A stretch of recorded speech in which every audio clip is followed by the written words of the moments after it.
So the achievements in MPA 2023 as a basis of the launch of the MPA 2024, looking at EBITDA, that is earning before interest, taxes, depreciation and amortization, there was a restriction of 30%, which now is not applicable on interest on loans that are being borrowed locally. So that's a win because it was restrictive at that percent rather than claiming the whole 100%. Also, another win was on export services. Now it is zero rated. Before it was 16%.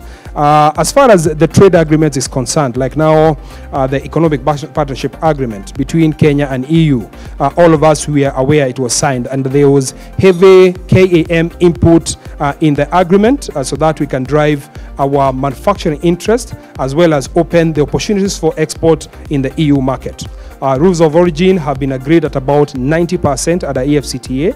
In terms of the tariff offers, we have completed 90% for category A, and you're looking at how now we can negotiate what's called category B and C, which amounts to 10%, 7 and 10. But that's work in progress, and we are happy that the government is giving us the much needed support. As far as the value chains integration is concerned, we are happy for the what is called the cabinet dispatch of 4th of April 2023 that showed 9 value chains that the government has interest in, and about 267 billion shillings were allocated to those value chains. But as an association, we have gone over and above those 9 value chains. We are looking at another 32 value chains so that we can drive the local economic integration.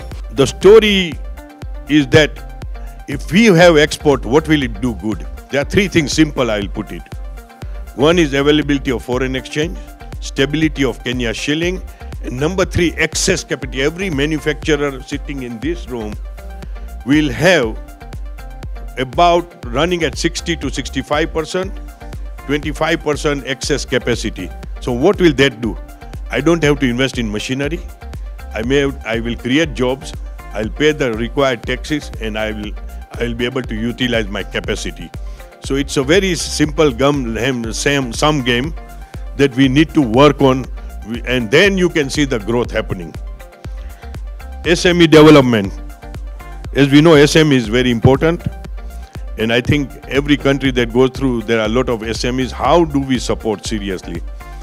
I think sometimes we need to follow example of India taxation and understand some of the SEPs up to certain level of business, there are no taxes applicable. Let them grow. That is the idea. So we need to consider what do we want from the SME and how do we support them. That is the most important question. So we have here Kenya Industrial Estates, which is supporting credit guarantee schemes to be done. And how do we really move this needle? Agriculture for industry. That is the big win which we can have, but it has to be worked as to achieve, and how we are going to make it workable. Indeed, energy and manufacturing are what we call Siamese twins, and each has a direct effect on the other. I was speaking with my colleague there, Juma Mukwana, and he was telling me that there are several industries that he knows, SMEs, that have closed down because of price of power. It is true. We have 2 issues that are in regard to power. Number 1 is the cost. And the cost is on areas probably around Nairobi and Kiambu. Why? Because we have invested a lot of infrastructure in evacuating power from Olkaria, from Lake Turkana, from the hydros, and all that power, most of it is delivered in Nairobi and the areas around Nairobi. Number 2, issues of the manufacturers there, the issue of cost now becomes a second option. The main the issue now becomes reliability. The MSME and job is here. It's not good enough to say we are focusing on MSMEs. I really want to see how we can unpack that pillar so that we can say what is it that can go to the MSMEs so that we can create prosperity for everyone. My challenge to you is, yes, we have identified the issue.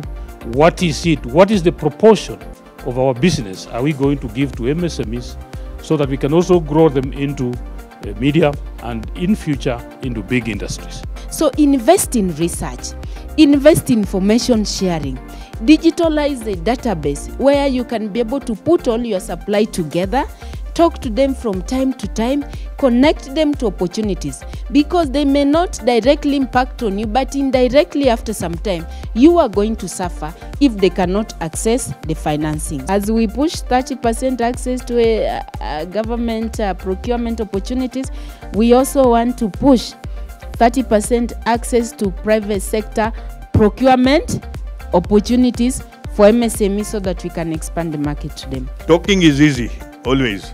Execution is the most difficult. But where there is a will, there is a way.